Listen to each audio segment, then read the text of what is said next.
আপনার ইতস্তবোধ হয় না কেন?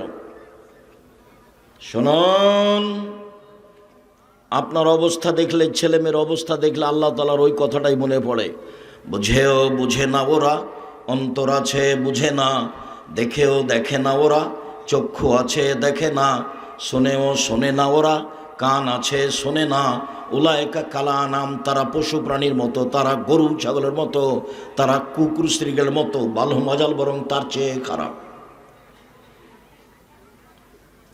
এই তো আপনার জীবিকা নির্বাহ, ছেলে মেয়ে নিয়ে যা করছেন।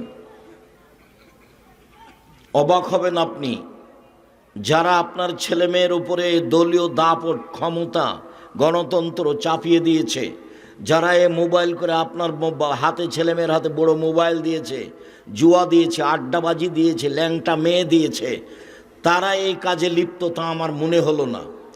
আমি 22শে ডিসেম্বর থেকে 11ই ডিসেম্বর লন্ডনে থাকলাম, বিভিন্ন জায়গায় ঘুরলাম, দূরদূরান্ত, কোনো সময় 6 কিলো, 8 কিলো, 12 কিলো, 10 কিলো গেছি লন্ডন থেকে বিভিন্ন এলাকায়।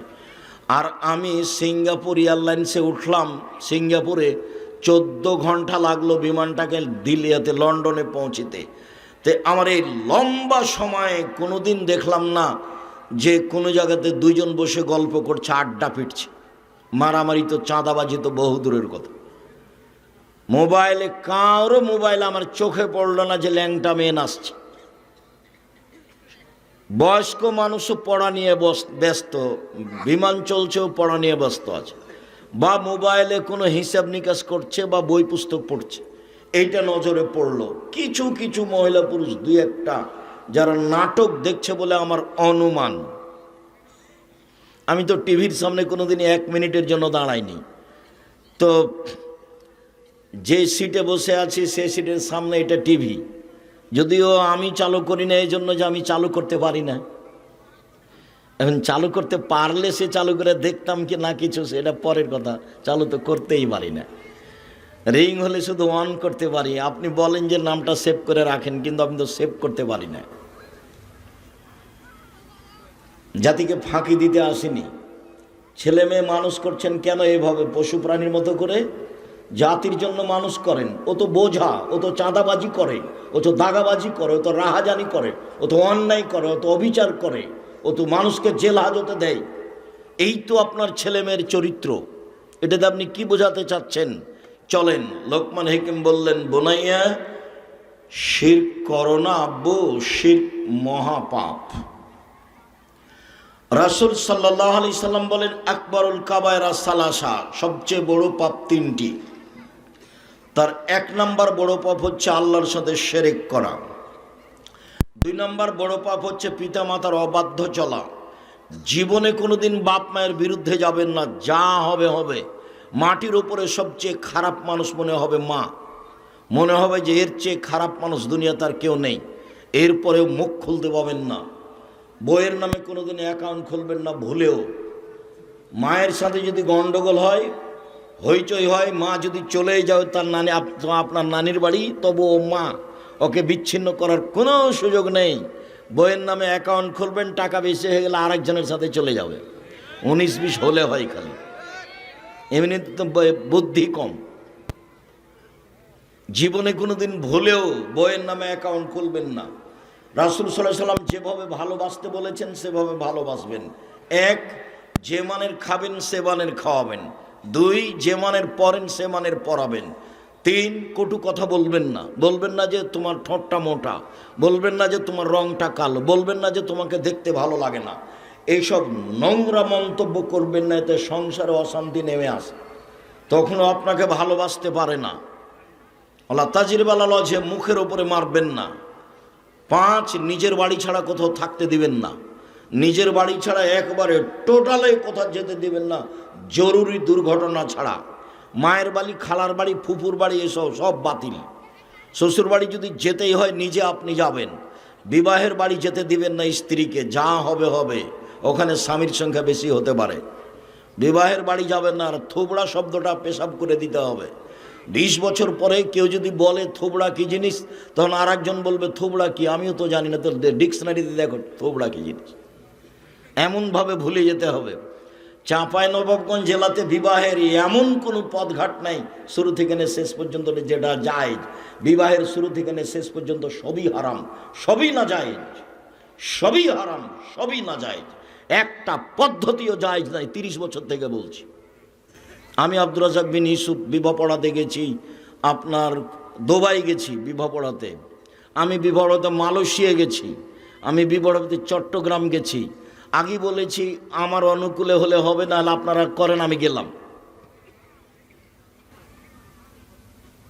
আর আলহামদুলিল্লাহ, মাশাআল্লাহ, আলহামদুলিল্লাহ, আমি শতবার আল্লাহর দরবারে আলহামদুলিল্লাহ বলি। জীবনে কোনো দিন কোনো জায়গাতে গিয়ে মসজিদের সভাপতি বা সম্মেলনের সভাপতিকে হিসাব করে কথা বলতে হবে, উনি যেটা বলে দিবেন সেটা আমাকে বলতে হবে, এরকম কোনো সময় আল্লাহ আমার জন্য 1 মিনিটের জন্য দেয়নি। আমি যেটা বলবো সেটাই। উনি আমাকে পয়সা দিবেন তাহলে বাড়ি যেতে পারবে, এই হিসাব তো আমার মাথায় কোনো দিন আসেনি, কোনো দিন আসেনি। সবচেয়ে বড় পাপ শিরক করা, পৃথিবীর দ্বিতীয় মহাপাপ হলো পিতামাতার অবাধ্য চলা। এই ছেলে শোনো, ওই হাদিস ঠিক, তোমার মায়ের পায়ের নিচে জান্নাত, এ হাদিস ঠিক। মায়ের পায়ের নিচে জান্নাত, এ হাদিস ঠিক। একদিন তুমি ছিলে তোমার মায়ের কোলে, এখন তোমার মা তোমার কোলে। যেদিন তুমি তোমার মায়ের কোলে ছিলে, বারবার পেশাব করছিলে, সেদিন তোমার মা যদি একটু মজাক করে স্নেহ করে মারেছে, এই অত পেশাব করিস কেন রে, সেটা জায়েজ ছিল। কিন্তু এখন তুমি যদি বলো আম্মা অত পেশাব করেন কেন, এই কথা চলবে না, এটা না জায়েজ। এই কথা বলার তোমার সুযোগ নেই। তোমার বোনেরা চলে গেছে শ্বশুর বাড়ি, তোমার বউ দেখতেও পারে, নাও দেখতে পারে। পেশাব করাবা তুমি, পায়খানা করাবা তুমি, গোসল করাবা তুমি, গোসল দিয়ে দিবা তুমি, কাপড় পরিয়ে দিবা তুমি, মেডিকেলে তুমি নিয়ে যাবা, তার যা কিছু প্রয়োজন তুমি সব করবা, তুমি বাধ্য। মুখ দিয়ে গালি দিচ্ছে তোমার বউয়ের বিরুদ্ধে, যাকে পাচ্ছে তাকে বলছে আমার ছেলেরা আমাকে খেতে দেয় না, তারপরও তুমি মুখ খুলতে পাবা না। কথা বুঝাতে পারিনি মনে হয়।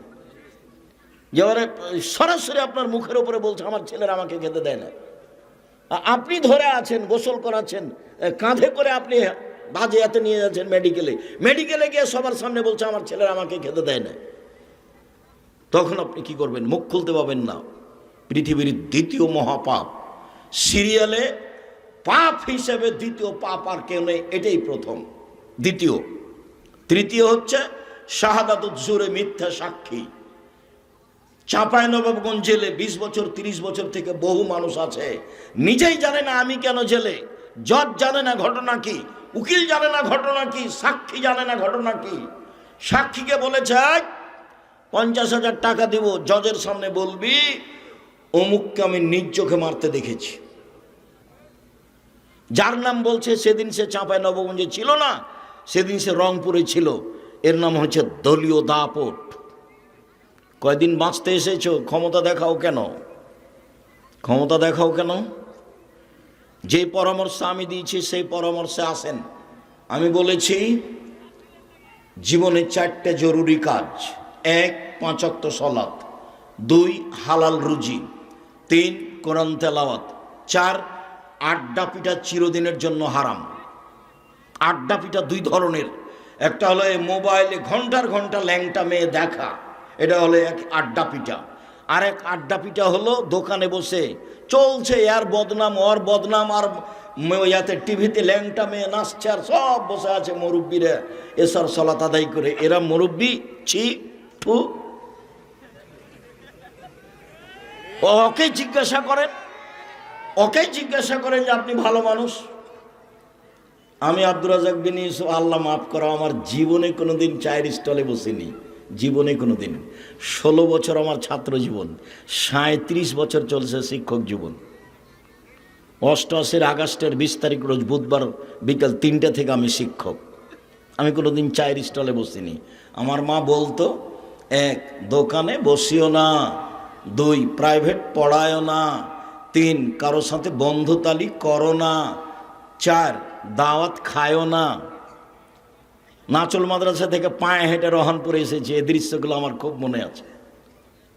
ওই স্টেশন থেকে এই স্টেশনে ট্রেন লাইন দিয়ে অনেক কয়েকদিন এসেছি। এসব এলাকার সাথে আমি খুব অতপ্রতভাবে জড়িত, আমি আপনাদের অন্তর থেকে ভালোবাসি। মিথ্যা সাক্ষী পৃথিবীতে তৃতীয় মহাপাপ। জজ জানে না ঘটনা কি, এমনিতেই চলছে। উকিল জানে না ঘটনা কি, যে যেমন টাকা দিয়েছে তার তেমন কথা বলে। কথা বলা যখন শেষ হয়ে যাবে তখন সব নিজ নিজ টাকা নিয়ে বাড়ি চলে যাবে। সাক্ষী নিজেই জানে না ঘটনা কি, যে জেলে আছে সেও জানে না ব্যাপারটা কি। আমি কেন জেলে? আরে আমি তো সেদিন ছিলাম রংপুরে। এর নাম ক্ষমতা। বেশি ক্ষমতা দেখায়েন না। সময় 45 মিনিট। সময় কত? 45 মিনিট। জুলুমের ফলাফল এইটা, অন্যায় অরাজকতা অবিচারের ফলাফল এইটা। ফেরাউনের এর চেয়ে কম 2-3 মিনিট। ডুবলো নাই। ফেরাউন আদ সামুদ এর চেয়ে কম, হঠাৎ বিদ্যুৎ আসলো, নেই। এই 30 সেকেন্ড 1 মিনিট আদ সামুদ শেষ হয়ে গেছে। ফেরাউন সব মিলে 2-3 মিনিট হতে পারে, যেভাবে বোঝা যায়। এ ডুবলো, এ গেল, এ উঠলো, এ ডুবলো, শেষ। জুলুম, জীবনে জুলুম করবেন না। সহজ পথ, 5 ওয়াক্ত সালাত, হালাল রুজি। হালাল রুজিতে আমি বলেছি চকলেট বিক্রি করে খাওয়ার কথা, আমি চকলেট বিক্রি করে খেতে বলিনি। আমি বলেছি চকলেট বিক্রি মানে কম পয়সার ব্যবসা। চকলেট বিক্রি মানে কম পয়সার ব্যবসা। ধোঁকাবাজি কেন? শুনুন সম্মানিত দিনী ভাই বোন, এখানে আর একটা কথা বলা থাকছে, সময়ের গতিতে আসতে পারে। উপার্জনের জন্য 4টা পথ। 1 দিন মজুরি, কিষান কামলা, পাট খাওয়া, সন্ধ্যায় টাকা শেষ। 2 চাকরি, 25 দিনে টাকা শেষ হয় সাধারণত। 3 জমি চাষ, হয় সমান সমান, না হয় লস। 4 ব্যবসা। তখন আল্লাহ রসুল বলছেন ইন্না তাজিরা সাদিকাল আমিন ইয়াকুনু ইয়াউমাল কিয়ামাহ সাদা সিদ্দিকিন। আল্লাহ আম্বিয়া, সত্যবাদী বিশ্বস্ত ব্যবসায়ীরা বিচারের মাঠে নবীগণের সাথে থাকবেন। কিন্তু অবাক কথা, ইব্রাহিম আলাইহিস সালামের সাথে থাকা যাবে। ব্যবসায়ী ও জাপান থেকে মাল নিয়ে আসে ইনপোর্টে, চট্টগ্রামে নামাই, সেই ব্যবসায়ী? জি না। যে বাদাম বিক্রি করে সেও ব্যবসায়ী, যে চকলেট কলা বিক্রি করে সেও ব্যবসায়ী। সত্যবাদী হতে হবে। ঘটনা এমন কেন সেইটা অন্য সময়ে। 1 দিন মজুরি। আল্লাহ রসুল বললেন ঘাম শুকানোর আগে টাকা দিয়ে দাও, টাকা দিয়ে দাও, টাকা দিয়ে দাও। কিষান কামলার টাকা সন্ধ্যায় দিয়ে দাও। আর চাকরি মাসিক বেতন নির্ধারিত করলেন, তারপর বলেন এই সাবধান, এই সাবধান, যা বেতন দিয়েছিস সেটাই, কোন রকম করে যদি আবার টাকা ইনকাম করো তাহলে এটা আত্মসাৎ, সাবধান। 3 জমি চাষ। অন্তর শক্ত হয়ে যায়, পছন্দ করছেন না আল্লাহর নবী, অন্তর শক্ত হয়ে যায় জমি চাষে। মানুষ ভীরু হয়ে যায়, মানুষ সঠিক পথে আগাতে পারে না জমি চাষ। তাহলে 3টেরই খুব ভালো ফল বললেন না। 4 ব্যবসা। তখন বলছেন সত্যবাদী বিশ্বস্ত ব্যবসায়ীরা নবীদের সাথে জান্নাতে থাকবেন। শুধু তাই নয়, আবার বলছেন ইয়া মাশারাত তুজ্জার, হে ব্যবসায়ীরা শোনো, ইন্নাল বাইআ ইয়াহজারুল কিযব ওয়াল হালাফ। ব্যবসাতে মিথ্যা কথা চলে আসে, কসম চলে আসে। ব্যবসাতে মিথ্যা কথা চলে আসে, কসম চলে আসে, অজান্তে চলে আসে। ফাসুবহু বিসাদকা, দান করে মিটিয়ে দাও। ব্যবসার সময় এভাবে বললেন। শুধুমাত্র ব্যবসা করে আপনি জাতির উপকার করতে পারেন, অসহায় মানুষের পাশে দাঁড়াতে পারেন। একটু আগে দানের কথা বলছিল, তো ভারত বাংলাদেশ পাকিস্তানে আমরা বুঝেছি যে দান চাই তার প্রয়োজনে চাই। মানে আমাদেরকে বুঝাতে ভুল করেছে। আমাদেরকে বুঝতে হবে আমি আমার প্রয়োজনে দান করি। ইবাদতের জগতে সবচেয়ে শক্তিশালী, ক্ষমতাধর, পাওয়ারফুল ইবাদত হলো দান। ইবাদতের জগতে সবচেয়ে শক্তিশালী, ক্ষমতাধর, পাওয়ারফুল ইবাদত হলো দান। সালাত আদায় করে জান্নাত পাওয়া যায়, জান্নাত কিনা যায় না। হজ করে জান্নাত পাওয়া যায়, জান্নাত কিনা যায় না। রমজান মাসে সিয়াম থেকে জান্নাত পাওয়া যায়, জান্নাত কিনা যায় না। দান এমন একটা জিনিস যা দিয়ে জান্নাত কিনা যায়। এরকম কোনো ইবাদত পৃথিবীতে নেই। দান এমন একটা ইবাদত যা দিয়ে মাল বালা মুসিবত দূর হয়ে যায়। দান এমন একটা ইবাদত যা দিয়ে সমস্যা দূর হয়ে যায়। দান এমন একটা ইবাদত যা দিয়ে কবরের শাস্তি বন্ধ হয়ে যায়। দান এমন একটা ইবাদত যা দিয়ে মরা মানুষের পাপ মিটে যায়, বুখারী মুসলিমের হাদিস। দান এমন একটা জিনিস যা হলো দলিল, বিচারের মাঠে আমি দাঁড়াবো, আমি জান্নাত পাবো। আল্লাহ বলবেন কেন? আমি বলবো আমার কাছে দলিল আছে, এই জমি আমার, এই যে দলিল, এই বাড়ি আমার, এই যে দলিল, জান্নাত আমি পাবো। কেন? এই যে আমার কাছে দলিল আছে। দান দিয়ে আল্লাহকে সন্তুষ্ট করা যায়। দান দিয়ে মানুষের পাপ মিটে যায়, যেভাবে পানি দিয়ে আগুন নিভিয়ে যায়। ওটা ব্যতিক্রম ইবাদত। শুধুমাত্র ব্যবসা করেই মানুষ অসহায় মানুষের পাশে দাঁড়াতে পারে। এই জন্য রাসূল সাল্লাল্লাহু আলাইহি সাল্লাম ব্যবসার কথাটি এইভাবে উল্লেখ করেছেন। বাকি পদ্ধতিতে মানুষ অসহায় মানুষের পাশে তেমন দাঁড়াতে পারে না। বলছিলাম শিরক। রাসূল সাল্লাল্লাহু আলাইহি সাল্লাম বললেন, পৃথিবীর মানুষ লা তুশরিক বিল্লাহি ওয়া ইন কুতিলতা ওয়া হুররিকতা, জ্বালিয়ে দেওয়া হলেও শিরক করো না, হত্যা করা হলেও শিরক করো না, শিরক মহাপাপ। রাসূল সাল্লাল্লাহু আলাইহি সাল্লাম বলেন, আল্লাহ তাআলা বলেন, আদমের ছেলে মেয়ে শোনো, মা দাওয়াতনে রাজাউতানি, তুমি যেভাবে ডাকো আমি সেভাবে থাকি। তুমি যেভাবে ডাকো আমি সেভাবে থাকি। তুমি যেভাবে আশা পোষণ করো সেভাবে আমি পূর্ণ করে থাকি।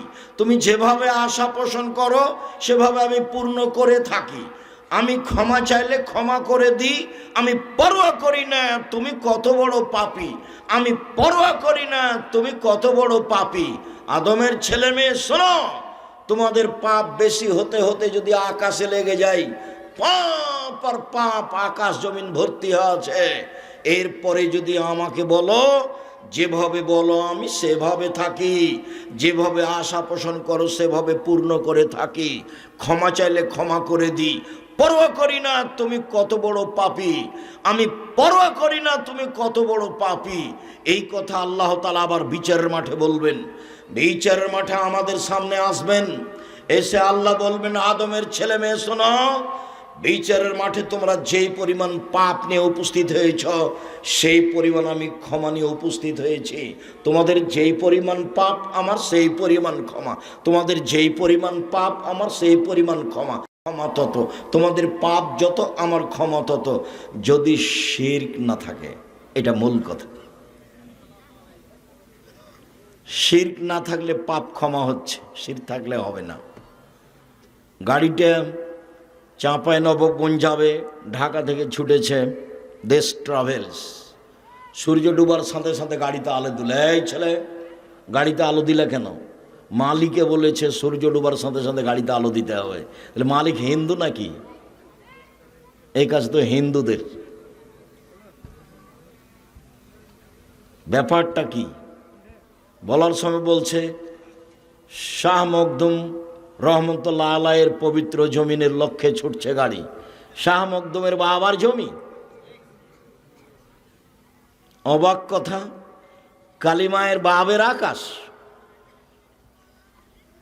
ওর মায়ের আকাশ, আল্লাহর আকাশ। আমি যখন সিলেট কোর্টে দাঁড়ালাম 5,000 কোটি টাকার মামলা নিয়ে, তা আমাকে জজ বলছে, আপনি কি পিস টিভির আলোচক? বললাম জি। আপনার মামলাটা খারিজ করে দিলাম। সত্য পথে থাকেন, যা হবে হবে, সুলি হোক ফাঁসি হোক, অল্প দিন বাঁচতে এসেছি। আমি শিরক করে বাঁচতে রাজি নই। ইনশাল্লাহ আমি কখনো শিরক করে বাঁচতে রাজি থাকবো না। ঢাকাতে করোনা হয়েছে, এক লোককে দেখতে গেছি, জামিয়া সালাফিকে ভালোবাসে এই জন্য। তখন ওরা 2 ভাই বোন আছে আর ছেলে মেয়ে, আমাকে হাত দিয়ে অনুরোধ করছে, হুজুর ভিতরে যাবেন না, হুজুর ভিতরে যাবেন না, আপনি আমার আব্বার গায়ে হাত লাগান না। বলো কি তুমি? আমি রাজশাহী থেকে এসেছি তোমার বাপের গায়ে হাত লাগিয়ে দোয়া করে যাব, এই জন্য তোমার বাপের গায়ে হাত লাগিয়ে দোয়া করবই। এতে যদি আমাকে করোনা ধরে, আমি বলবো না তোমার বাপের কারণে আমাকে করোনা ধরেছে, আমি বলবো পৃথিবী সৃষ্টির 50,000 বছর পূর্বে আমার নামে করোনা লেখা হয়েছিল, সেই জন্য ধরেছে। আমি তো এইটা বিশ্বাস করি। রাসূল সাল্লাল্লাহু আলাইহি সাল্লাম বলেছেন মানুষের 4টা জিনিস লেখা আছে পৃথিবী সৃষ্টির 50,000 বছর পূর্বে। 1 হায়াত, জীবন। 2 মরণ। 3 রুজি। 4 রোগ ব্যাধি। সেই দিন যদি আমার করোনা লেখা হয়ে থাকে, তাহলে আজকে আমাকে করোনা ধরবে যদি আমি পাথরের ভিতরে ঢুকে থাকি তবুও। আর যদি সেদিন লেখা না হয়ে থাকে, আজকে ধরার কোনো প্রশ্নই আসে না। আমি ইসলামকে এইভাবে বিশ্বাস করি, স্বামীকে করোনা হয়েছে, স্ত্রীকে করোনা হয়নি, দুইজনে একসাথে আছে। আর যার করোনা হয়েছে সেই খাওয়ার পরে ফেলে দিচ্ছে, যে ফকিরে খাচ্ছে, ওকে করোনা ধরে না। আর আমি নাকি ওর গায়ে হাত দিলে করোনা ধরবে, অবাক কথা। সতর্কতাই যদি করোনা না ধরতো, তাহলে ঢাকা ফিউচার পার্কের মালিককে করোনা ধরতো না। তারা তো দেশের পানি খায় না। এটা হিসাব নিকাশ কিছু আছে। বোনাইয়া, শিরক করোনা, শিরক মহাপাপ। লোকমান হাকিম বলেন কিভাবে ছেলে মানুষ করতে হবে। আব্বু আকিমিস সালাহ, সালাত আদায় করো। ওয়া'মুর বিল মারুফ ওয়া নাহি আনিল মুনকার, ভালো কাজের আদেশ করো, মন্দ কাজের নিষেধ করো। পিতা ছেলেকে বলবেন আব্বু সালাত আদায় করো, ভালো কাজের আদেশ করো, মন্দ কাজের নিষেধ করো। তার মানে ছেলে মেয়েকে ভালো কাজ জানতে হবে, মন্দ কাজ জানতে হবে। বাপই জানে না ভালো কাজ কাকে বলে, মায়ও জানে না ভালো কাজ কাকে বলে। চাঁপাই নবাবগঞ্জের নীতিতে বিভা দিয়েছে, কত কি বৈঠক করলো, কত থুবড়া আর কর্কট ক্ষীরকাচি আর কত আমাটা আর কত বরন্তা। তারপরে হঠাৎ একদিন ছেলে হয়েছে, তাই ও বাপ, তাই ও মা। জীবনে 2 দিন কানে জানে না বাপ মা কাকে বলে। চলেন আজকে সিরিয়াল দেখাবো ধারাবাহিকভাবে।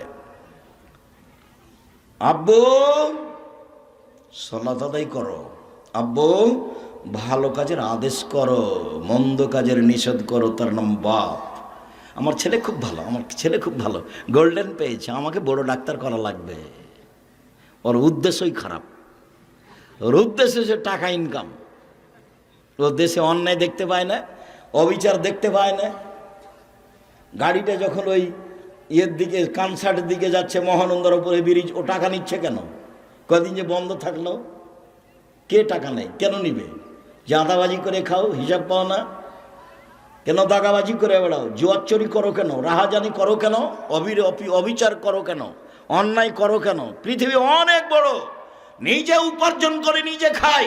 আরে দিন মজুরি করে খাবো, তাতে কি আছে? মানুষের বাড়িতে কাজ করে খাবো, অরাজকের সাথে আমি নই।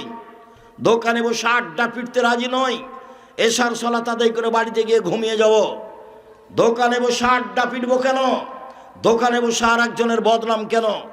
তোমার জীবন 16 আনায় মিছে, মনে রেখো। তুমি, তোমাকে দেখলে আমাকে ওই পদ্য বলে মনে হয় যেই পদ্যে বলা হলো, বাবু বলছে মাঝিকে, মাঝি চাঁদ কেন বাড়ে কমে রে? মাঝি বলছে ওইসব কি আর আমি জানি? আরে দেখি তোর জীবন 4 আনায় মিছে। মাঝি এসব হয় কেন রে? আমি কি জানি? দেখি তোর জীবন 8 আনায় মিছে। মাঝি বল না এসবগুলো কিভাবে হয়? আমি কি আর জানি? দেখি তোর জীবন 12 আনায় মিছে। বাতাস উঠেছে, নৌকা হিলে উঠেছে। মাঝি বলে বাবু সাঁতার জানো বাবু? তো বাবু বলছে না রে মাঝি না।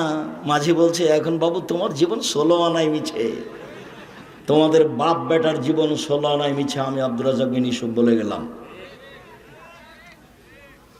জীবনে কিছু করে গেলে না তোমরা, শুধু মানুষের সাথে অন্যায় অবিচার করে গেলে।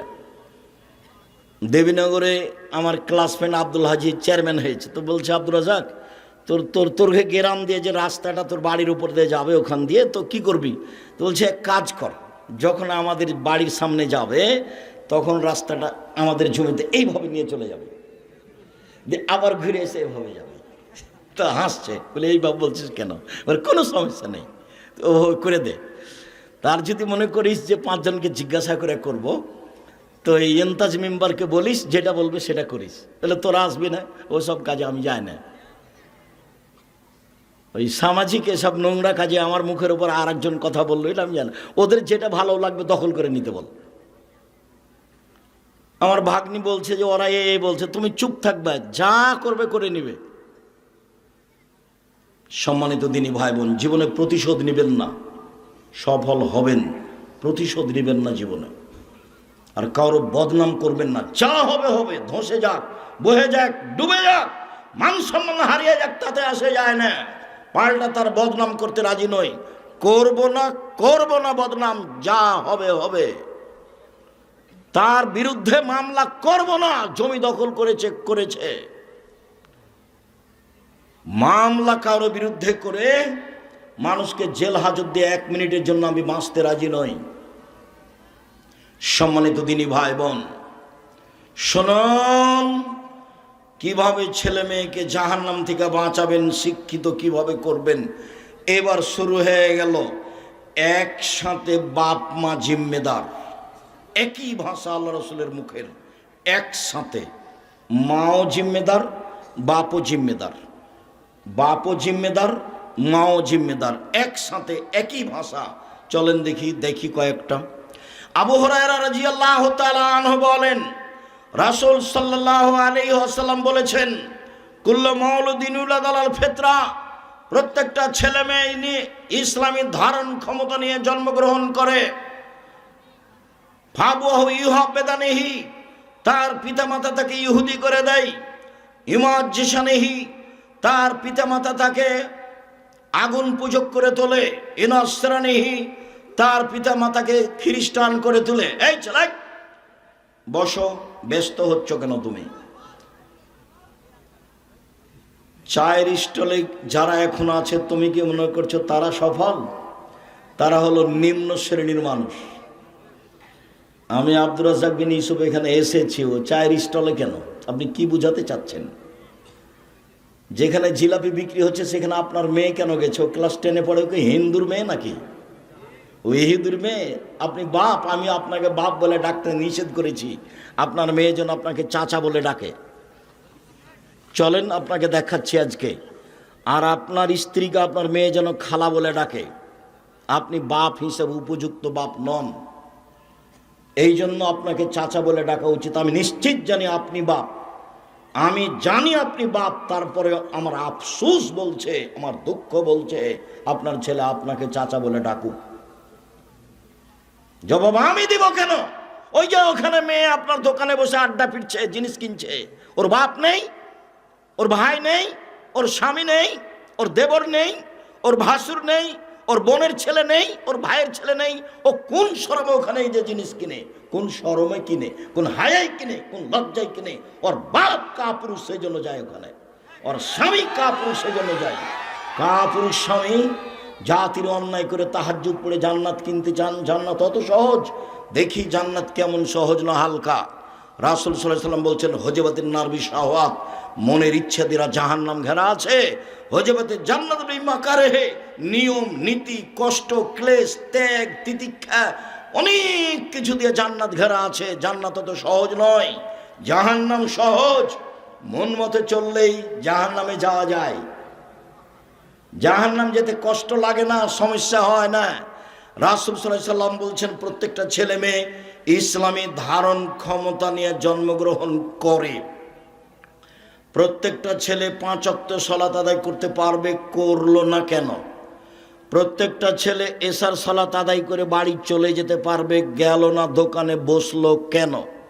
প্রত্যেকটা মেয়ে নখ কেটে ছোট করতে পারবে, নখ বড় রাখলো কেন? নখে নেইল পালিশ লাগালো কেন? ইহুদি খ্রিস্টানদের পতিতালয়ের মেয়েরা নখে নেইল পালিশ দেয়, ইহুদি খ্রিস্টানদের পতিতালয়ের মেয়েরা নখে নেইল পালিশ দেয়। ভুরু তুলে চিকন করলো কেন? দাঁত ছিলে চিকন করলো কেন? মাথার সামনের চুল ছোট করলো কেন? পুরুষের পোশাক শার্ট প্যান্ট পরেও বাজারে যায় কেন? ভ্যানিটি ব্যাগ কাঁধে করেও বাজারে যায় কেন? ওর স্বামী নেই, ওর বাপ নেই, ওর মানেও গেল কেন? রাসূল সাল্লাল্লাহু আলাইহি ওয়াসাল্লাম বলছেন, ওর বাপ মা ওকে যেতে বলেছে, সেই জন্য গেছে। আমি বলিনি, আল্লাহ রসুল বলছেন ওর বাপ মা। ওর বাপ মা ওকে ইহুদি করেছে, ওর বাপ মা ওকে খ্রিস্টান করেছে, ওর বাপ মা তাকে আগুন পূজক করেছে, ওর বাপ মা যেভাবে গড়ে তুলেছে ছেলে মেয়ে সেভাবে গড়ে উঠেছে। চাঁপাই নবাবগঞ্জের ভাষায় সঙ্গ দোষে লোহা ভাসে। লোহা পানিতে ছেড়ে দিলে ডুবে যাবে, কিন্তু লোহা যদি কাঠের সাথে লাগিয়ে দেওয়া হয় তাহলে ভাসবে। এর বাপ মা হচ্ছে সঙ্গ, সবচেয়ে কাছের মানুষ পিতামাতা। তার পিতামাতাই তাকে পশু বানিয়েছে, সেই জন্য পশু হয়েছে। বুঝেও বুঝে না ওরা, অন্তর আছে বুঝে না, দেখেও দেখে না ওরা, চক্ষু আছে দেখে না, শোনেও শোনে না ওরা, কান আছে শোনে না।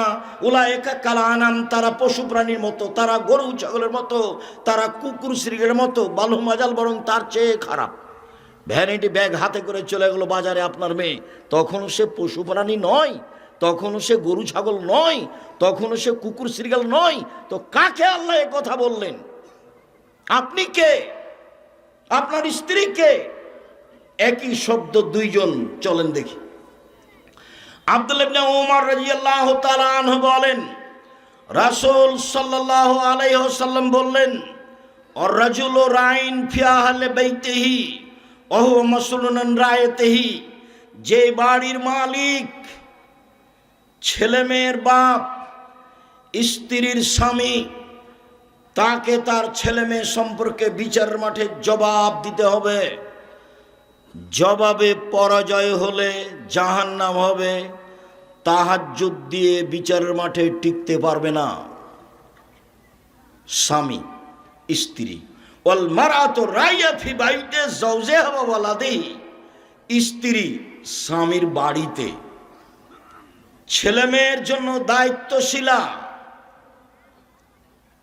বিচারের মাঠে তাকে তার দায়িত্ব সম্পর্কে জিজ্ঞাসা করা হবে। এই মা যদি বিচারের মাঠে জবাব দিতে না পারে, তাহলে এই মা তাহাজ্জুদ দিয়ে বিচারের মাঠে টিকতে পারবে না, ফলাফল খারাপ হবে।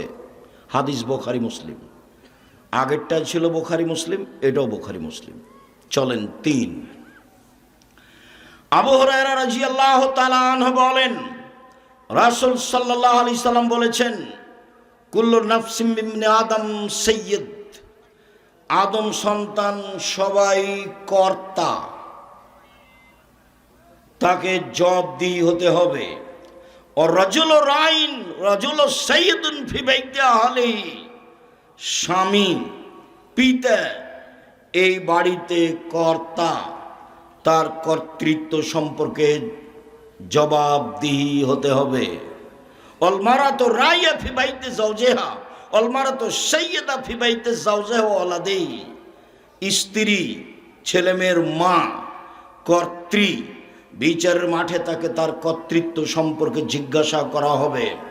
শুনুন, নিজের কাজ করে যে তাকে বলে কর্মী, অপরের কাজ দেখে যে তাকে বলে কর্তা।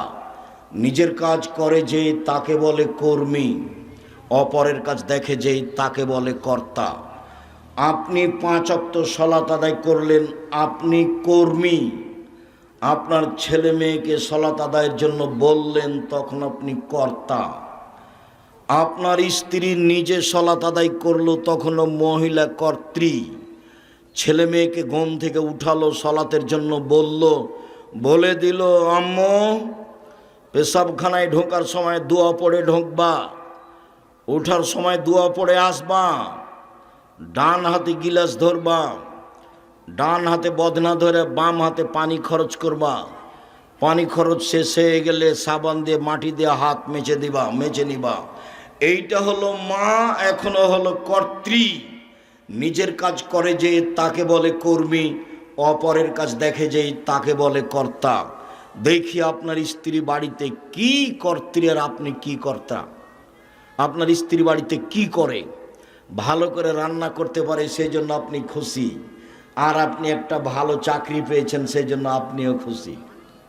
আর ও ব্যাংকে চাকরি পেয়েছে, সেজন্য লোন নিয়েছে, লোন নিয়ে আমনরাতে বা রহনপুরে বাড়ি করেছে 5 তলা, সবাই খুশি। ওই বাপ কি জানে যে ওর জানাজা হবে না? জানাজাই বাতিল। লোন নিয়ে যে বাড়ি করেছে ওর জানাজা হবে না। রাসূল সাল্লাল্লাহু আলাইহি সাল্লাম সলাতে সালাম ফিরার পূর্বে একটা দোয়া পড়তেন, আল্লাহুম্মা ইন্নী আউযু বিকা মিন আযাবি জাহান্নাম, আউযু বিকা মিন আযাবিল কবর, আউযু বিকা মিন ফিতনাতিল মাসিহিদ দাজ্জাল, আউযু বিকা মিন ফিতনাতিল মাহি ওয়াল মামাত, আল্লাহুম্মা ইন্নী আউযু বিকা মিনাল মা'সাম ওয়াল মাগরাম। তোমার কাছে বাঁচতে চাই বড় পাপ হতে, তোমার কাছে বাঁচতে চাই ঋণ কর্য হতে, আল মা'সাম ওয়াল মাগরাম। তোমার কাছে বাঁচতে চাই বড় পাপ হতে, তোমার কাছে বাঁচতে চায় ঋণ কর্য হতে। রাসূল সাল্লাল্লাহু আলাইহি সাল্লাম দিন রাত বলতেন, আল্লাহ তুমি আমাকে ঋণ থেকে বাঁচাও, আল্লাহ তুমি আমাকে ঋণ থেকে বাঁচাও। রাসূল সাল্লাল্লাহু আলাইহি সাল্লাম জানাজাতে দাঁড়িয়ে বলতেন, এই শোনো, এই লোকের ঋণ আছে নাকি? বলে আছে। ঠিক আছে, আমি গেলাম। কেউ পরিশোধ করার আছে? জি আছি আমি। ঠিক আছে, তুমি পরিশোধ করে দাও, জানাজা করালাম। এই লোকের ঋণ আছে? জি। কেউ পরিশোধের আছে? নেই। আমি চলে গেলাম, জানা যায় নাই তার। আর এখন তো লাশ রেখে চলছে ঘন্টার ঘন্টা বক্তব্য। আরো যদি দল পার্টি করে থাকে তাহলে আরো মরার সাথে সাথে তাকে জানাজা দিয়ে মাটি দিতে হবে, এটা আদেশ। আদেশ ধুয়ে মুছে গেছে। চাঁপাইনবাবগঞ্জের মানুষ বেশিরভাগ আহলে হাদিস, মানে হাদিস মেনে চলে। আমার 40 বছরের মধ্যে তারা কোনোদিন রাসূলের পদ্ধতিতে বিবাহ দিয়েছে তা আমার জানা নাই। আর তাফসির মাহফিল করে, দুঃখিত, আমি আপনাকে কষ্ট দিতে আসিনি। আমি রহনপুরের তাফসির মাহফিল জানি, আমি চাঁপাইনবাবগঞ্জের তাফসির মাহফিল জানি, ভালোভাবেই জানি। আমাকে সুলতানগঞ্জ গোদাগাড়ির এক তাফসির মাহফিলে আমার এক চাচাতো ভাই এসে বলছেন, মারা গেছে ও, বলছে আজকে রাত তাফসির করলো, এই তাফসির তোরা জানিস না। কি করলো? আরে তোরা জানিস না তো আর কি বলবো? আর কিছু বলবেন তো কি তাফসির করলো? তোরা জানিস না, অথবা ওই তাফসির তোদের বলা হবে না। কিছু বলেন শুনি কি তাফসির করলো। তখন বলছে, শোন, ছাড়বি না যখন, শোন কি বলেন দেখি। আদম আলাইহিস সালাম ঘুম থেকে উঠে দেখেন পাশে সুন্দরী টকটকে ঝকঝকে মহিলা। আদম আলাইহিস সালাম হাত বাড়ালেন, ফেরেশতা বললেন থামেন। আদম আলাইহিস সালাম বললেন, কেন? মোহর দিতে হবে। আদম আলাইহিস সালাম বলছেন, মোহর আবার কি? তখন ফেরেশতারা বলছেন, মুহাম্মদ সাল্লাল্লাহু আলাইহি সাল্লামের উপরে 1000 বার দরুদ পড়ে দিতে হবে, এই হলো মোহর। দুঃখিত, নাউজুবিল্লাহি মিন জালিক। পৃথিবীতে সবচেয়ে বড় শিক্ষিত মানুষ আদম আলাইহিস সালাম। আল্লাহ বলছেন কোরআন মাজিদে, আমি আদমকে সব কিছু শিখিয়ে দিয়েছি। পৃথিবীতে এমন কোনো জিনিস নাই, কীট পতঙ্গ নাই যেটা আদম আলাইহিস সালাম জানতেন না। পৃথিবীর সবচেয়ে বড় শিক্ষিত মানুষ আদম আলাইহিস সালাম, সব কিছু জানতেন। যাকে আল্লাহ সব কিছু শিখিয়ে দিলেন, তিনি বউকে কিভাবে হালাল করতে হবে সেটাই জানলেন না।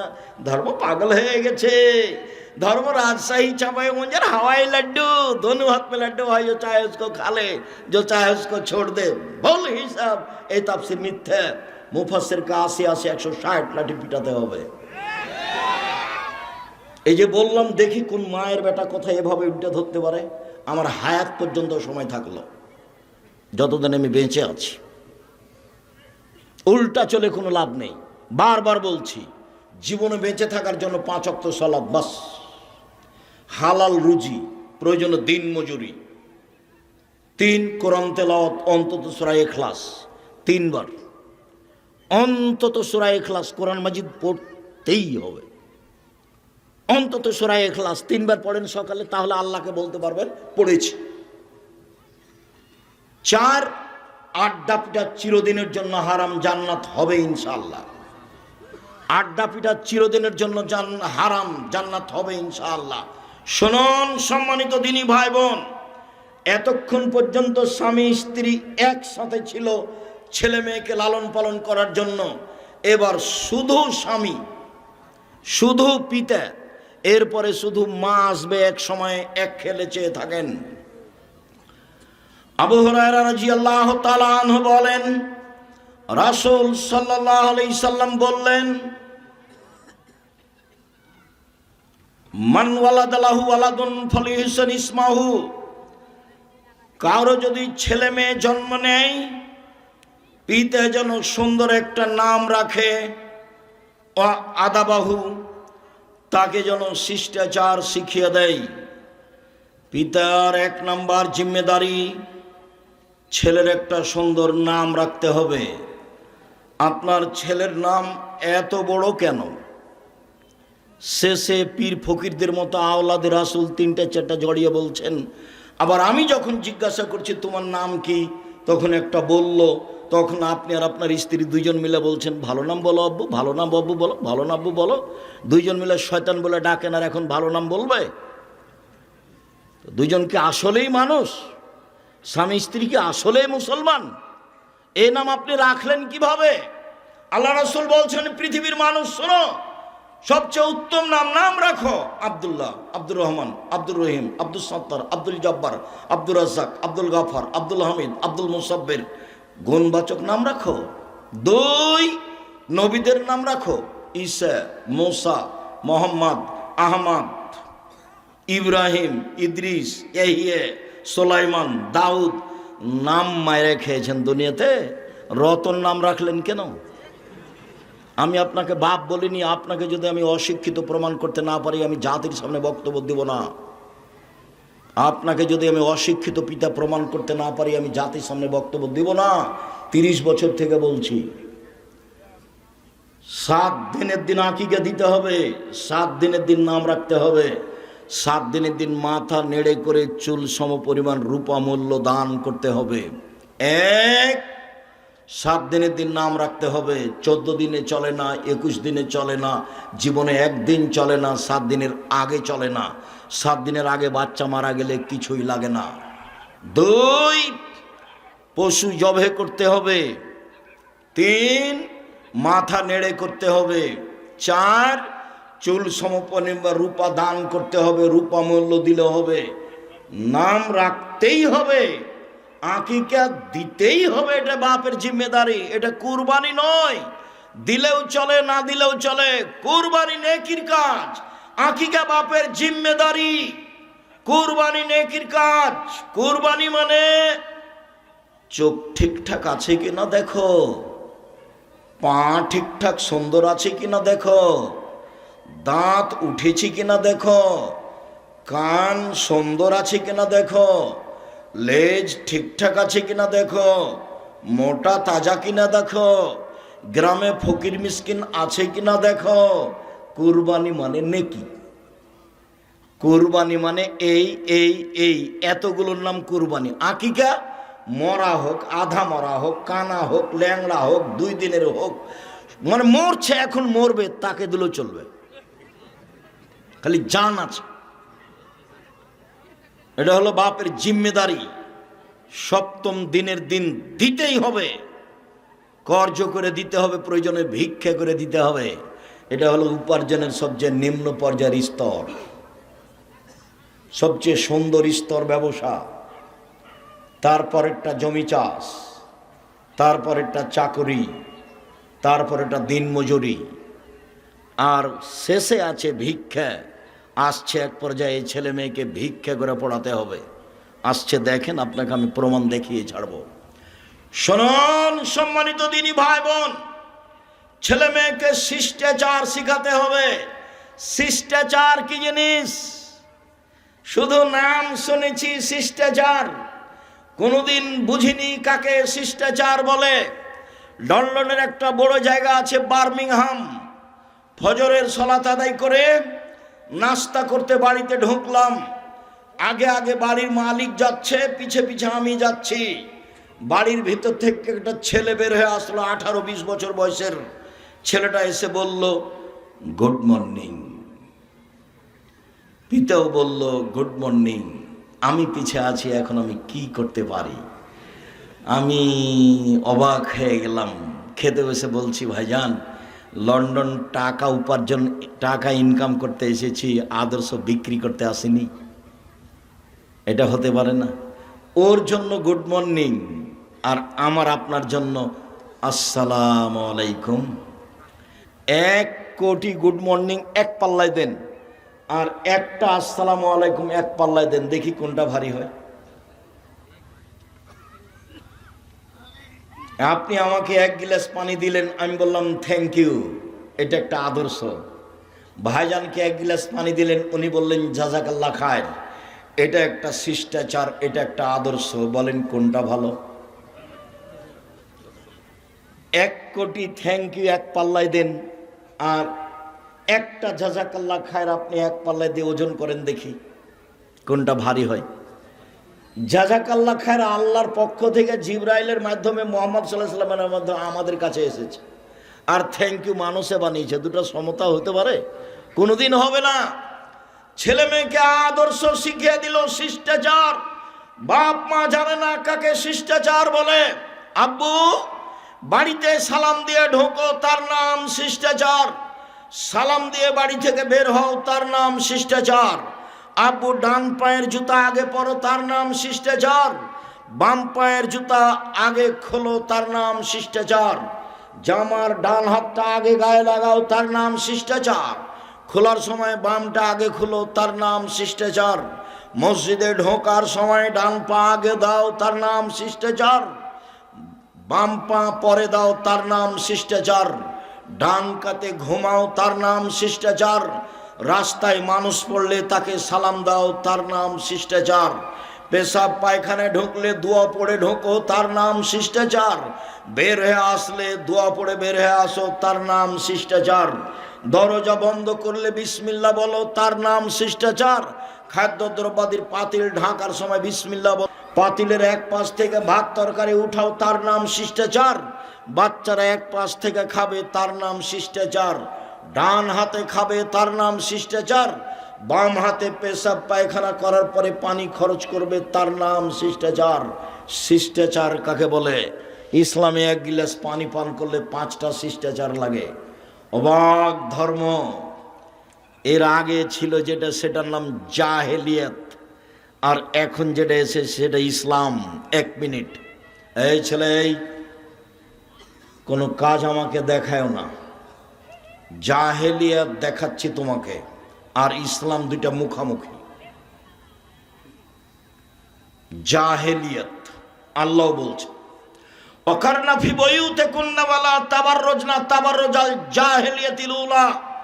হে মুসলিম মহিলা, তোমরা বাড়িতে থাকো। বন্যতার যুগে, বর্বরতার যুগে, অসভ্যতার যুগে, জাহেলিয়াতের যুগে মেয়েরা যেভাবে প্রদর্শন দিয়ে চলতো, ভ্যানিটি ব্যাগ ঘাড়ে করে, সেভাবে তোমরা চলো না। আল্লাহ বলছেন এটা জাহেলিয়াত। এখন ইসলাম চলে এসেছে, এটা চলবে না। মুহাম্মদ সাল্লাল্লাহু আলাইহি সাল্লাম বিদায় হজের লম্বা ভাষণে বললেন এক পর্যায়ে, পৃথিবীর মানুষ শুনে রেখো, কুল্লু আমরিন মিন জাহেলিয়াত তাহতা কাদামাইয়া। জাহেলিয়াতের যুগের যত নিয়ম কানুন ছিল, জাহেলিয়াতের যুগের যত কৃষ্টি কালচার ছিল, জাহেলিয়াতের যুগের যত আদব কায়দা ছিল, সব আমি মুহাম্মদ সাল্লাল্লাহু আলাইহি ওয়াসাল্লাম আর 2 পায়ের নিচে রেখে দিলাম। জাহেলিয়াতের যুগের কোনো কৃষ্টি কালচার, শিষ্টাচার চলবে না। শুনে রাখো জনগণ, আর রেবা মিন আমরিল জাহেলিয়া, সুদ হচ্ছে জাহেলি প্রথা। আমি সুদ, জাহেলি প্রথাকে পায়ের নিচে রেখে দিলাম। সর্বপ্রথমে সুদ মওকুফ ঘোষণা করলাম আমার চাচার। আমার চাচা জনগণের কাছে হাজারো লাখ কোটি টাকা সুদের পাই।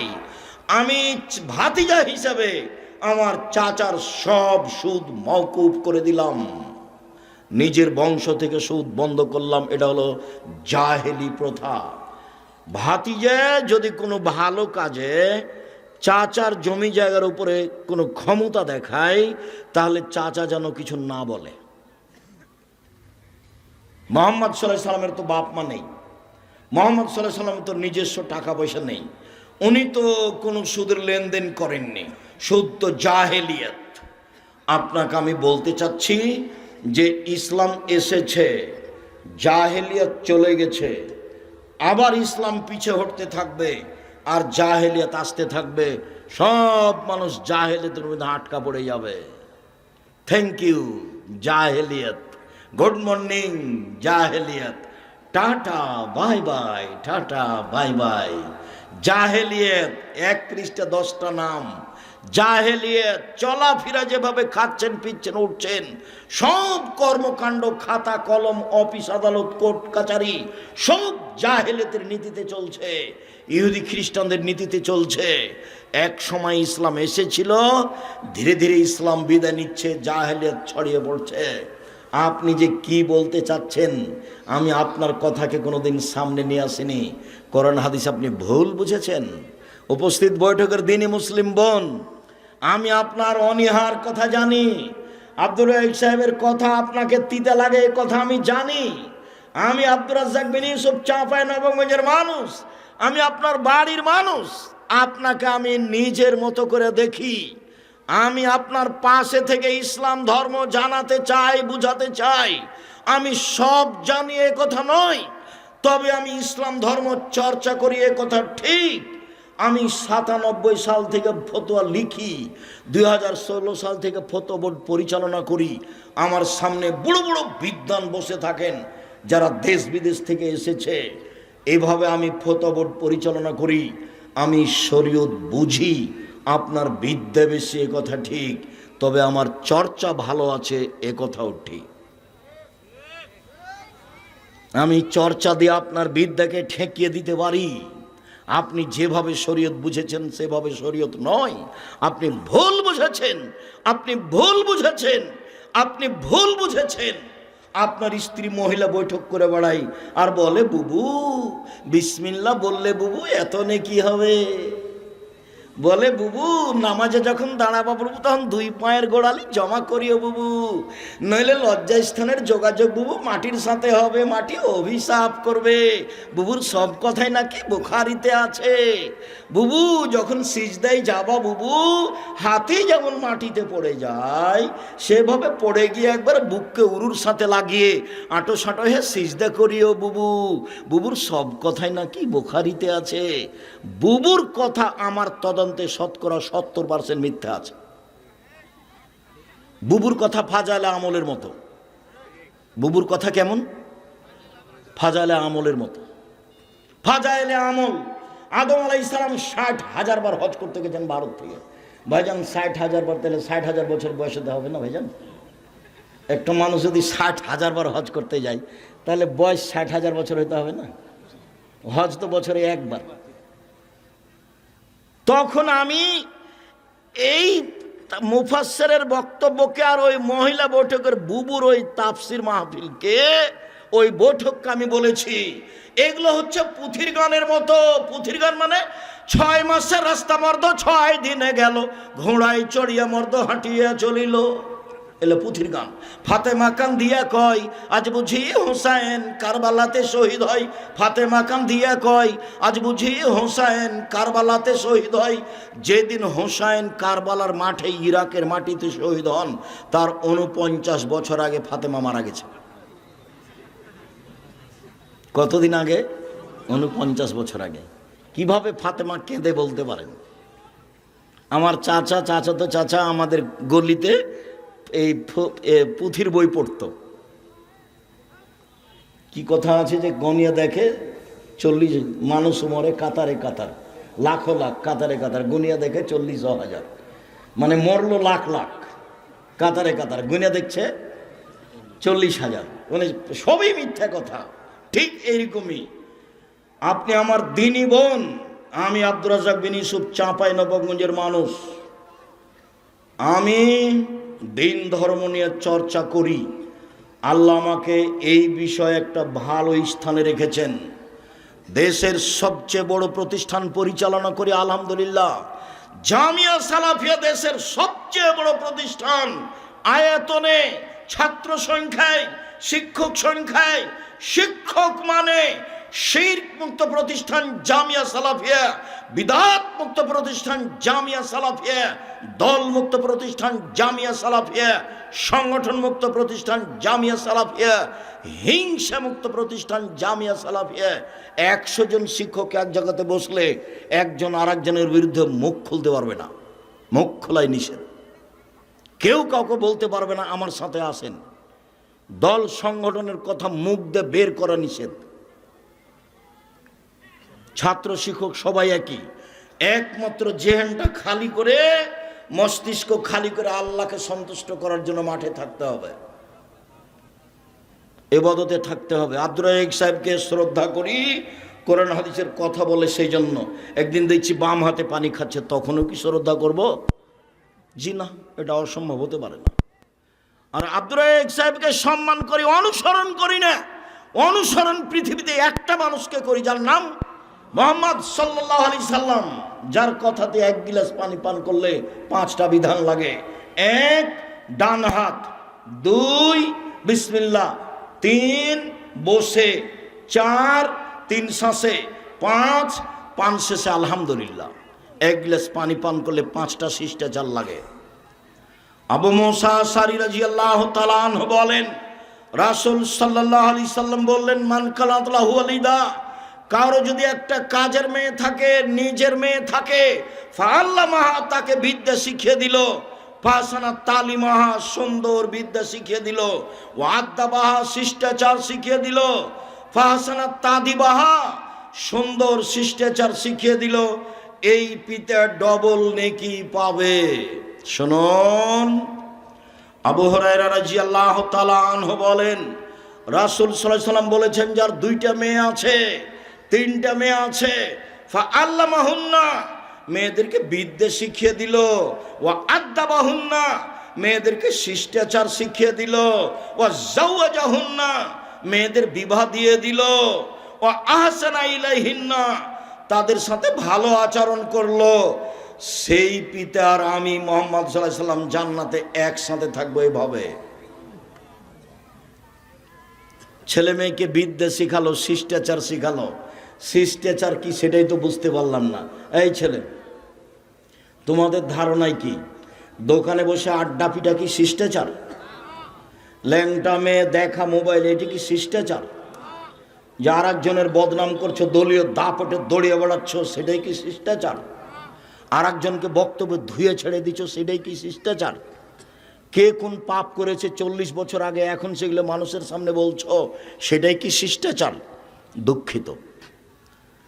সাংবাদিক প্রতিষ্ঠানে গেছে কিছুদিন আগে, তো আমাকে কিছু জিজ্ঞাসা করছে। তো সাধারণত আমার সাথে দেখা হয় না এরকম কোনো লোকের। তো আমি সেদিন অফিসেই ছিলাম কোনো কাজে, এই সময়তে চলে এসেছে, দিয়ে আমার সামনে মুখামুখি হয়ে গেছে। তো আমাকে পুরাতন কথা জিজ্ঞাসা করছে। তখন আমি বলছি, সাংবাদিকতা করা ছাড়া আর কোনো কাজ পান না, ভিক্ষা করে খান। ভিক্ষা করে খাবেন, সাংবাদিকতা করতে এসেছেন কেন? আপনি জানেন না যে আল্লাহর নবী বলেছেন, মান সাতারা মুসলিমান সাতারাহুল্লাহু ফিদ্দুনিয়াল আখিরাহ, কেউ যদি কারো দোষ ত্রুটি ঢেকে রাখে, আল্লাহ বিচারের মাঠে তার দোষ ত্রুটি ঢেকে রাখবে। আর আপনি আমাকে পুরাতন কথা জিজ্ঞাসা করেন, মানে কি বুঝাতে চান? ভিক্ষে জুটে না, কেউ ভিক্ষে দিবে না। এখানে এসেছেন কেন? 1 মিনিট, এই ছেলে এদিকে দেখো। আমার দিনী বোনেরা, একটু ধৈর্যের পরিচয় দেন। হ্যাঁ করে তো কিছু এসেছে, কিছু তো গেছে। দেবরের সাথে এসেছে, ভাসুরের সাথে গেছে। জবাব তো আমি দিব না, জবাব ওর স্বামী দিব, ওর বাপ দিবে।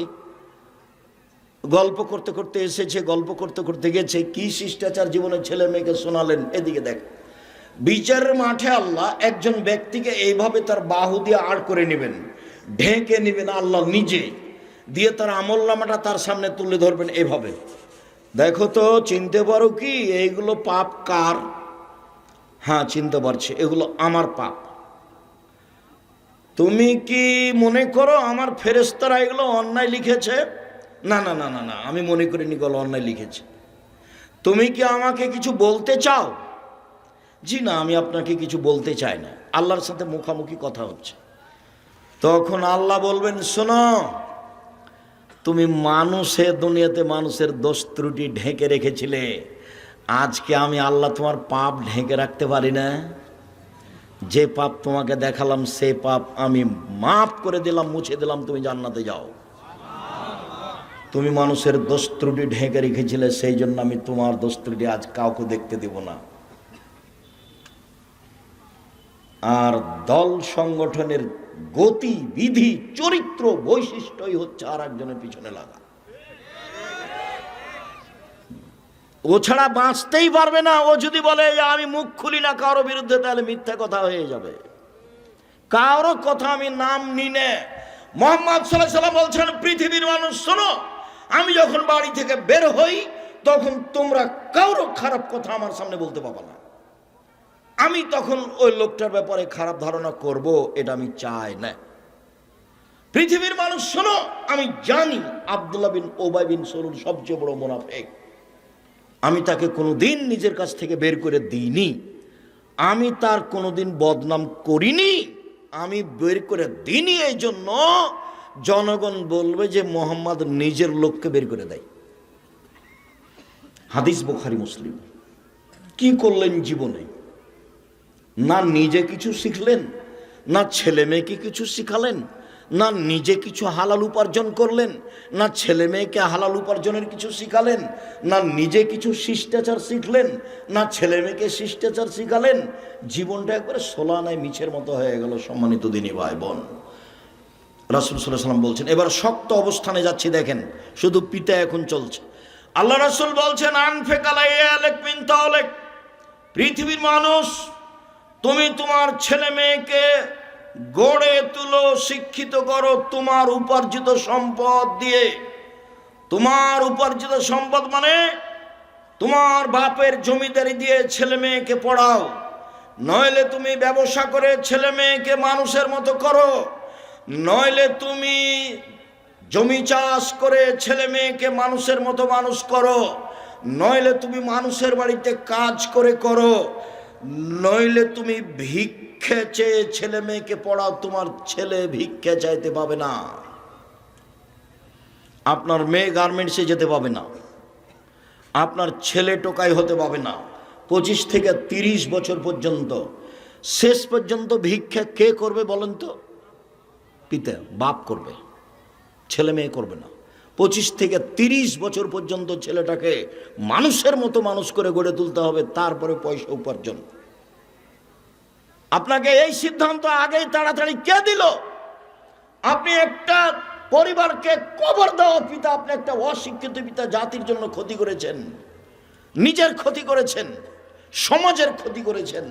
সব অন্যায় আপনার ছেলে মেয়ে করে বেড়াচ্ছে। দুঃখিত। সব সময় আল্লাহকে বলেন, আল্লাহ আমি ছেলে মেয়ে মানুষ করতে চাচ্ছি জাতির জন্য, তোমাকে সন্তুষ্ট করার জন্য, আমি নিজের জন্য করতে চাই না। এভাবে বলেন, চলেন।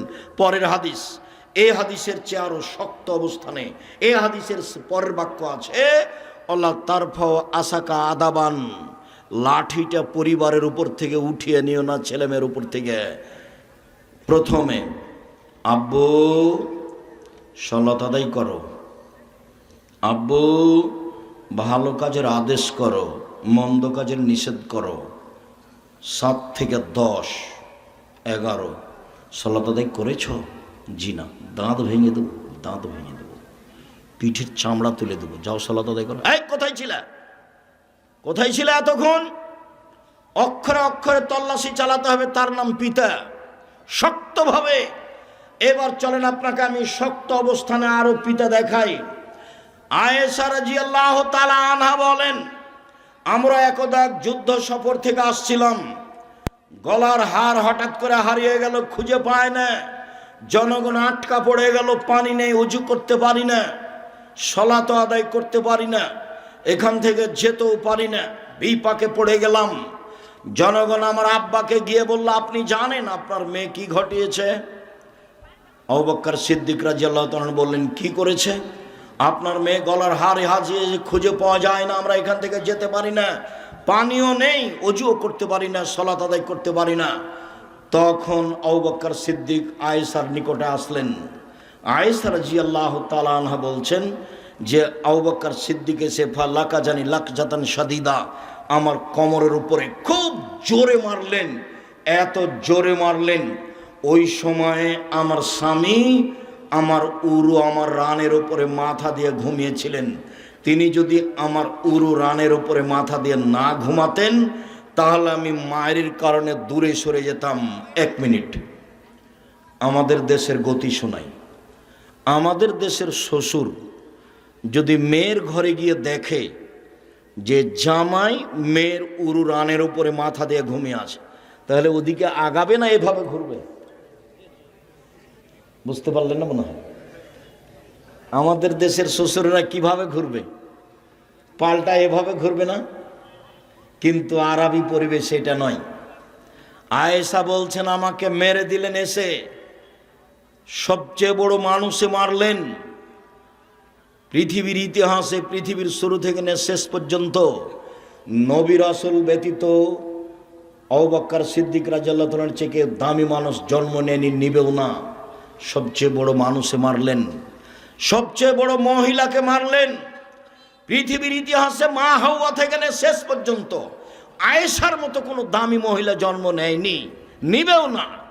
আয়েশা রাদিয়াল্লাহু তাআলা আনহাকে মারলেন, সবচেয়ে বড় মহিলা, সবচেয়ে বড় মানুষের সামনে মারলেন। নবী রাসূল জনগণ নির্বিশেষে সবার চেয়ে দামি মানুষ হলেন মুহাম্মদ সাল্লাল্লাহু আলাইহি সাল্লাম, সামনে মেরে দিলেন। এবার বলি, সবচেয়ে বড় মানুষে মারলেন, সবচেয়ে বড় মহিলাকে মারলেন, সবচেয়ে বড় মানুষের সামনে মারলেন, বিবাহদারী বেটিকে মারলেন, পূর্ণ যুবতী মেয়েকে মারলেন, দিন দুপুরে মারলেন, খোলা মাঠে মারলেন, জামাইয়ের সামনে মারলেন, 1400 মানুষের সামনে মারলেন, হাত দিয়ে মারলেন। আমাদের দেশে আজও যদি যুবতী মেয়েকে বাপ হাত দিয়ে মারতে যায় আর মাছে ছেড়ে খেপে যাবে, হ্যাঁ হুঁশ নাই বুদ্ধি নাই মোটা হুঁসের মতন বড় বেটি ছেলেকে এভাবে মারতে যায়, হাত দিয়ে মারতে যায়, কি দেখেন, মানে এ এক আর এক হোঁচলামি। মেয়ে কোনোদিন বাপের কাছে বড় হয় না। সবচেয়ে বড় মানুষে মারলেন, সবচেয়ে বড় মহিলাকে মারলেন, সবচেয়ে বড় মানুষের সামনে মারলেন,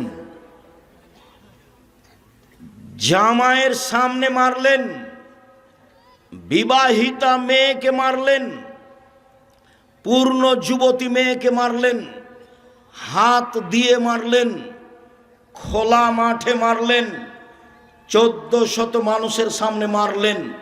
এত বড় বাপে এত বড় বেটিকে এত বড় মানুষের সামনে এইভাবে মেরে দিলেন। ভুল কোথায় হারটা হারিয়েছে সেই জন্য মেরে দিলেন। আপনার মেয়ে জোহর থেকে দোকানে বসে খালি হ্যাঁ করে হেঁটে বেড়াচ্ছে, তাকে একটু আপনি ধমকও দিতে পারেন না। আপনি আবার বাপ, ছি ঠুট, আপনার মতো বাপ মরে যাওয়া ভালো বেঁচে থাকার চেয়ে। যদি মরে যান এতিম হিসেবে ছেলে মেয়ে জামিয়া সালাফে লালন পালন করবে, কোনো সমস্যা নেই। 519 জন এতিম আছে, কালকে যদি আবার 500 জন যায় কোনো সমস্যা নেই ইনশাল্লাহ। 519 জন এতিম অসহায় আছে, 519 জন। আপনার মতো বাপ আমি বেঁচে থাকা চাইনি। এ দেখেন বাপ কেমন, লাঠি দিয়ে কন্ট্রোল করতে হবে প্রয়োজনে। আল্লাহ রসুল বলছেন লাঠি দিয়ে ঝুলিয়ে রাখো। আলোচনার শেষে চলে আসলাম এবার মা, এককভাবে মা। জাবের রাদিয়াল্লাহু তাআলা আনহু বলেন, রাসূল সাল্লাল্লাহু আলাইহি সাল্লামের সাথে আমরা যুদ্ধ করে আসছিলাম মদিনায়। মদিনায় ঢোকার আগে তিনি বলেন, এই শোনো সৈন্য সামন্ত সব এখানে থামো, সকালে বাড়িতে প্রবেশ করব। আমি জাবের বললাম, আল্লাহর রসুল আমি নতুন বিবাহ করেছি, আমাকে বাড়ি যেতে অনুমতি দেন। তখন আল্লাহ রসুল বলেন, জাবের তুমি নতুন বিবাহ করেছো? জি আমি নতুন বিবাহ করেছি। কুমারী মেয়ে বিবাহ করেছো না তালাক প্রাপ্তা মেয়ে বিবাহ করেছো? আল্লাহ নবী আমি কুমারী মেয়ে বিবাহ করিনি, তালাক প্রাপ্তা মেয়ে বেশি বয়সের মেয়ে বিবাহ করেছি। আল্লাহ রসুল বললেন, তুমি কুমারী মেয়ে কেন বিবাহ করলে না? তুমি তার সাথে খেলতেও তোমার সাথে খেলতো। আল্লাহ রসুলের কথার উত্তরে জাবের বলছেন, আল্লাহ নবী শোনেন, আমার আব্বা উহুদের যুদ্ধে শহীদ হয়েছেন 9 জন মেয়ে রেখে। আমার বোনদের সমবয়সের কম বয়সের মেয়েকে আমি বিবাহ করা পছন্দ করিনি 4টা কারণে। আল্লাহ রসুল শোনেন, আমার আব্বা উহুদের যুদ্ধে শহীদ হয়েছেন 9টা মেয়ে রেখে। আমার 9 জন বোন আছে, আমার বোনদের সমবয়সের কম বয়সের মেয়েকে আমি বিবাহ করিনি 4টা কারণে। 1, বেশি বয়সের মেয়ে বিবাহ করেছি যাতে করে আমার স্ত্রী আমার বোনদেরকে বিদ্যা শিখা